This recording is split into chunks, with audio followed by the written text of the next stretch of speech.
To assalamu alaikum, barkanmu da wannan lokaci. So a wannan bidiyon zan nuna mana yadda aka yi selling Notcoin ɗinka a exchanger misali kamar Kucoin.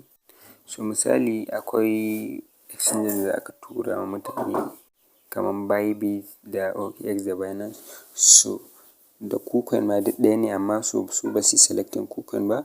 So za mu yi amfani da Kucoin ne saboda sauƙin abu. So farko za mu je mu shiga Kucoin ɗinmu.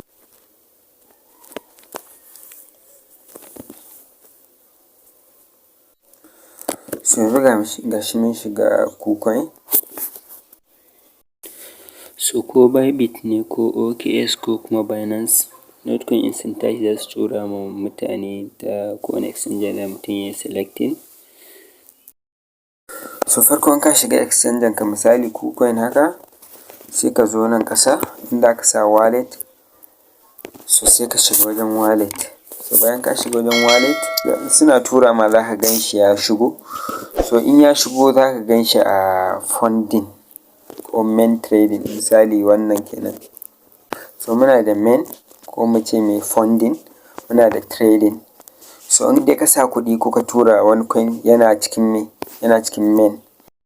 So bayan sun tura ma farko abin da za ka yi sai ka duba can sama inda aka sa transfer. So bayan ka shiga wajen transfer sai ka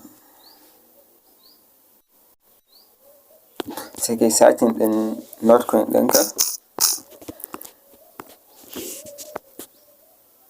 In ka yi searching ɗin shi sai ka yi converting kamar yadda muka yi a baya, ka yi converting ɗin swap. Sai ka yi converting ɗin shi daga main zuwa trading. Ka yi converting ɗin shi daga main zuwa trading. So sai ka daina continue.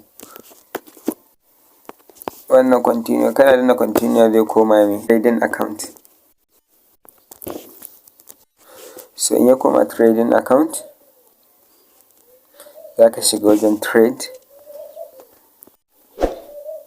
So in ka shiga wajen trade sai ka yi searching ɗin Notcoin ɗinka.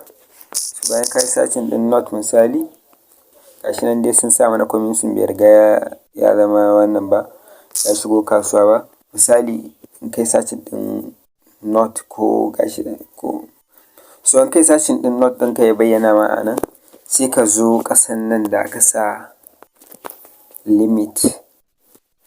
Sai ka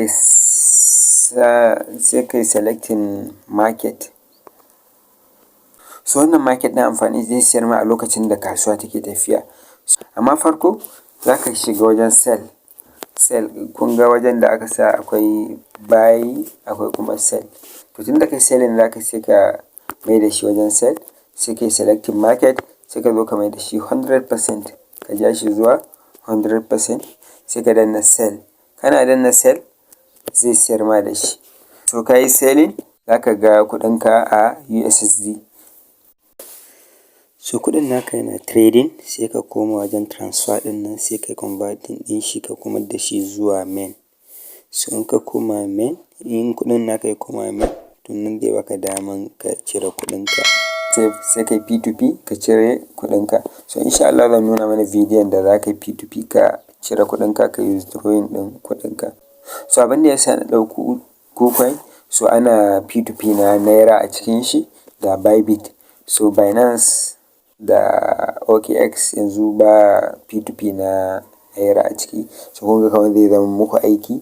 Amma za ka iya amfani da Bybit ko kuma Kucoin da kuma wasu exchanges ɗin da za su yi listing ɗin coin. In dai ana P2P na naira zai zo ma da sauƙi insha Allah.